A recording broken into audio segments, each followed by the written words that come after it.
അതിൻ്റെ ഇടക്ക് ഷറഫു എന്നുള്ള ഒരു വിളി അത് മനസ്സിൽ നിന്ന് ഇനി മരണം വരെ പുതാത്തിനെ കുറിച്ച് ഓർക്കുന്നുണ്ട്. രാഷ്ട്രീയ പശ്ചാത്തലം കൂടുതലില്ലാത്ത, പക്ഷെ അവരിലേറെ പേരും ആ തെരഞ്ഞെടുപ്പ് കഴിഞ്ഞാൽ, മെമ്പർ സ്ഥാനം കഴിഞ്ഞാൽ അവരെ വഴിക്ക് പോകും, ബിസിനസ്സുമായിട്ട് പോകും, അവരുടെ മേഖലയായിട്ട് പോകും.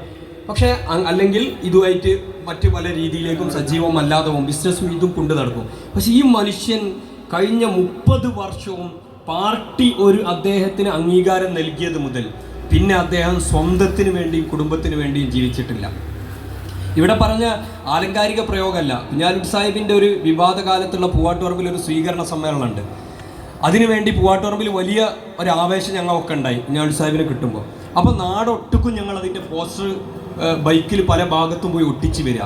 അപ്പോൾ എനിക്ക് കിട്ടിയ റൂട്ട് രാമനാട്ടുകരം മുതൽ ഇങ്ങോട്ട് ഒട്ടിക്കുന്ന ഒരു ടീമിൻ്റെ കൂടെ. അപ്പോൾ ഒരു രാത്രി 2-2:30 മണിക്ക് ഞങ്ങൾ അതുമായിട്ട് ഒട്ടിച്ച് മുണ്ടുപോലെ ഇങ്ങനെ വരുമ്പോണ്ട് പൊതാത്ത് ഇവിടെ ഈ കൊട്ട അയച്ചു ഇതിൻ്റെ തേങ്ങ റെഡിയാക്കി പിറ്റേന്നേക്കുള്ള ഹോട്ടലുകളിലെ ചാക്കിലാക്കുക. അപ്പോൾ ഞാനിത് പറഞ്ഞ പാശിക്ക് പറഞ്ഞു, ഇന്നല്ലേ കാണുന്നത്, എല്ലാ ദിവസവും ആ മനുഷ്യൻ അങ്ങനെ.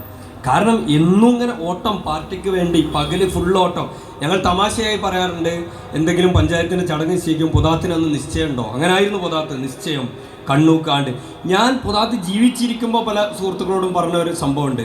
പഞ്ചായത്ത് ഓഫീസിൽ ഞാനും പൊതാത്തും വർത്താനം പറഞ്ഞിരിക്കുന്നു മെമ്പറായിരിക്കുമ്പോൾ.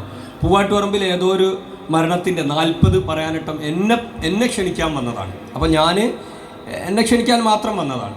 അങ്ങനെ എന്നെ ആ 40 ക്ഷണിച്ചു, ഞാൻ പോകേണ്ടതാണ്. അപ്പോൾ പൊതാത്ത് അവിടെ ഉള്ളത് കൊണ്ട് പൊതാത്തിനെ ഒന്ന് ക്ഷണിച്ചു.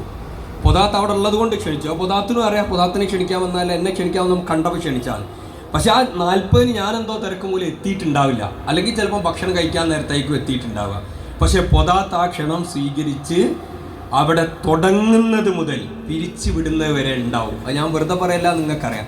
അങ്ങനെ ഒരു അത്ഭുതം ആയിരുന്നു പൊതാത്ത് അക്കാലത്ത് നമുക്കിടയിൽ ഉണ്ടായിരുന്നത്, മരണം വരെ.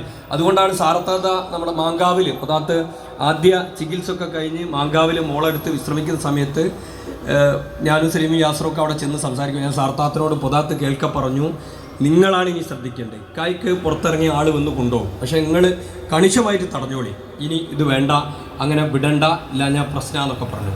പക്ഷേ പൊതാത്ത് പാർട്ടി ഇല്ലാതെ, നമ്മളില്ലാതെ, നാട്ടിലെ പ്രശ്നങ്ങളില്ലാതെ ആ മനുഷ്യൻ ഒരു നിമിഷം പോലും മുന്നോട്ട് പോകാൻ കഴിയില്ല. മെഡിക്കൽ കോളേജിൽ മെട്രോ ഹോസ്പിറ്റലിൽ നിന്ന് ഡിസ്ചാർജ് ആക്കി അവസാനം നമ്മുടെ CS സെൻ്ററിൻ്റെ വീട്ടിൽ അവിടേക്ക് നമ്മളെ പാലിയേറ്റീവ് യൂണിറ്റിലേക്ക് കൊണ്ടുവരുന്ന സമയത്ത് അവിടെ ഉള്ളിൽ പിന്നെ നമ്മുടെ റഷീദുണ്ട്, CS സെൻ്ററിലെ റഷീദിൻ്റെ ആംബുലൻസിൽ നിന്ന് തന്നെ ഓക്സിജൻ കൊടുത്തു. അപ്പോൾ ഈ ഓക്സിജൻ അവിടുന്ന് അയച്ചു കഴിഞ്ഞ് അവിടെ ഘടിപ്പിക്കുന്നതിനുള്ള അവിടുത്തെ കപ്പാസിറ്റി ഉണ്ടോ എന്നുള്ള സംശയത്തിൽ നമ്മൾ മുറ്റത്ത് കുറച്ച് സമയം പൊതാത്തിന് ഇത് കൊടുത്ത് സ്ട്രെച്ചറിൽ തന്നെ ഇരുത്തിയിരുന്നു, ഞാനും സലീമും. ആ സമയത്ത് കുറേ സമയം നമ്മളിങ്ങനെ പൊതാത്തിനെ നോക്കി നിൽക്കുമ്പോൾ പൊതാത്ത് അതാ പറയുന്നത്, പൊതാത്തിന് സ്നേഹമല്ല, നമ്മളോടൊക്കെ ഒരു വാത്സല്യമായിരുന്നു. പൊതാത്ത് ഒന്നും തൊടാനോ നമ്മളെ തലോടാനോ പറയാനോ കഴിയില്ല. അതിൻ്റെ ഇടക്ക് ഷറഫു എന്നുള്ള ഒരു വിളി അത് മനസ്സിൽ നിന്ന് ഇനി മരണം വരെ പൊതാത്തിനെ കുറിച്ച് ഓർക്കുമ്പോൾ വല്ലാത്തൊരു വൈകാരിക. ആ സമയത്ത് ഞാൻ വല്ലാതെ ആഗ്രഹിച്ചു, ഒന്നുകൂടി പൊതാത്ത് വന്ന് നമുക്കിടയിൽ ഒന്ന് സജീവമായിരുന്നെങ്കിൽ, നമ്മളൊക്കെ ഒന്ന് നയിച്ചിരുന്നുവെങ്കിൽ. വല്ലാത്ത ഒരു വാത്സല്യം തന്ന് നമ്മളെ 10 വർഷം മെമ്പറായ പൊതാത്തിൻ്റെ അടുത്തേക്കാണ് ഞാൻ പുതുമുഖമായി 2005 ചെയ്യുന്നത്. നമുക്ക് പൊതാത്തിൻ്റെ ശൈലിയല്ല, പുറത്തെടുത്ത് ചാട്ടും ഇതൊക്കെ ഉണ്ടാവും. പക്ഷെ അതൊക്കെ പൊതാത്ത് നമ്മളെ തടയുന്നില്ല. പൊതാത്തിനറിയാം എൻ്റെ എടുത്തുചാട്ടാണ്. പക്ഷേ നമ്മളെ പ്രോത്സാഹിപ്പിക്കുക, നമ്മൾ ചെയ്യുന്ന സമരങ്ങൾ അതിനൊക്കെ ഒരു നിലക്കും പിന്നോട്ട് വലിക്കാതെ പിന്തുണ നൽകി, ബാക്കിൽ നിന്ന് പിന്തുണ നൽകുന്ന രീതിയിൽ യൂത്ത് ലീഗിൻ്റെയും MSFൻ്റെ കുട്ടികളൊക്കെ ഇപ്പോൾ വാട്സപ്പിലൊക്കെ ഇട്ട പോസ്റ്റ് ഉണ്ടല്ലേ, അങ്ങനെയുള്ള ഒരു മനുഷ്യൻ ഇനി എന്നുണ്ടാവുന്നു. എനിക്കറിയാം മൗലവിൻ്റെ ഒരു വാല് എന്നുള്ള രീതിയിൽ അന്നത്തെ വിഷയത്തിലൊക്കെ ഇവിടെ നടക്കുന്ന സമയത്ത് പൊതാത്താ പറയുന്നത് പാർട്ടിയാ വലുത്, അതിൻ്റെ മേലെ എന്ത് നോക്കാനാ മൗലവിന്ന്. അങ്ങനത്തെ അപൂർവം ആളുകളെ നമുക്കിടയിൽ ഉണ്ടാവുള്ളൂ. 30 കൊല്ലം എന്ന് പറഞ്ഞാൽ 95 മെമ്പറായി 2025 ആ 30 കൊല്ലവും പാർട്ടി അല്ലാതെ ഇല്ല, ഒരാളോടും പിണക്കാതെ പരിഭവമില്ലാതെ എന്നാൽ കണിശമായി നിലപാടെടുത്ത് മുന്നോട്ട് പോയ ഒരു മഹാമനുഷ്യൻ നമുക്കെന്നും പ്രചോദനമാണ്.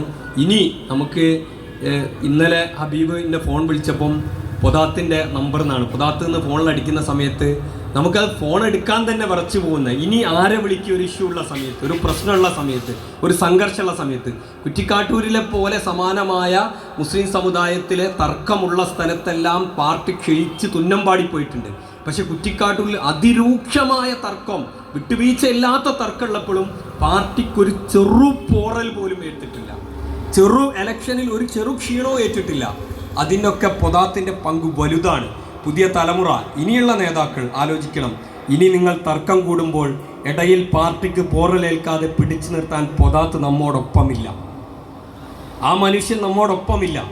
അദ്ദേഹം കാണിച്ച മാതൃകയിലേക്ക് എല്ലാവരും ഉണർന്ന് പ്രവർത്തിച്ച് തന്നെ നമുക്ക് മുന്നോട്ട് പോവേണ്ടതിന്. ഞാൻ നിർത്തുകയാണ്. അദ്ദേഹത്തിൻ്റെ കുടുംബത്തെ പറ്റി പറയാതെ പറ്റില്ല. കാരണം നമ്മൾ കാണുന്നതാണ്. അത്രമേൽ ആ പൊതാത്തിൻ്റെ ഹോസ്പിറ്റലിലുള്ള ഘട്ടത്തിലൊക്കെ പരിചരിച്ച മകനായാലും 2 മക്കളായാലും മരുമകളായാലും താത്തായാലും എല്ലാവരും ഫുൾ ടൈം ഹോസ്പിറ്റലിൽ നിന്ന് മാറാതെ ഒരു സമയം പോലും മാറാതെ അദ്ദേഹത്തിനെ പരിചരിച്ച ആ കുടുംബം, അവരോടുമുള്ള പിന്നെ പടച്ച തമ്പുരാൻ അവർക്കൊക്കെ അർഹഫലം നൽകുമാറാവട്ടെ. പൊതാത്ത് കാണിച്ച മാർഗം, പൊതാത്തിൻ്റെ ഏറ്റവും വലിയ ആഗ്രഹം മൗലവി ഇവിടെ പറഞ്ഞിട്ടുണ്ട്. പാർട്ടിക്ക് ആസ്ഥാനം ഓഫീസല്ല. പാർട്ടിക്ക് ഓരോ ആവശ്യത്തിനും പണം പിരിക്കാൻ കഴിയില്ല, സ്വന്തമായി വരുമാനം വേണം. അതിനാണ് ഇവിടെ ഒരു സ്ഥലം വാങ്ങിയത്. അവിടെ ഒരു സമുച്ചയം ഉണ്ടാക്കി, കൊമേഴ്സ്യൽ സമുച്ചയം ഉണ്ടാക്കി പാർട്ടിക്ക് ആരെ മുന്നിൽ കൈനീട്ടാതെ കാര്യങ്ങൾ നടത്തു പോകുക എന്നുള്ള ഒരു ആഗ്രഹമൊക്കെ നമ്മുടെ മുമ്പിൽ ബാക്കി വെച്ചിട്ടുണ്ട്. പടച്ച തമ്പുരാൻ പൊതാത്ത് എന്ന മനുഷ്യൻ നമ്മുടെ പഞ്ചായത്തിൽ പാർട്ടിക്കും സമുദായത്തിനും ഉണ്ടാക്കിയ ഇസ്സത്ത് നിലനിർത്താൻ അനുഗ്രഹിക്കട്ടെ. അദ്ദേഹത്തിന് അതിനൊക്കെ തക്കതായ പ്രതിഫലം അള്ളാഹു നൽകുമാറാവട്ടെ എന്ന് പ്രാർത്ഥിച്ചുകൊണ്ട് ഞാൻ നിർത്തുന്നു. അസ്സലാമു അലൈക്കും.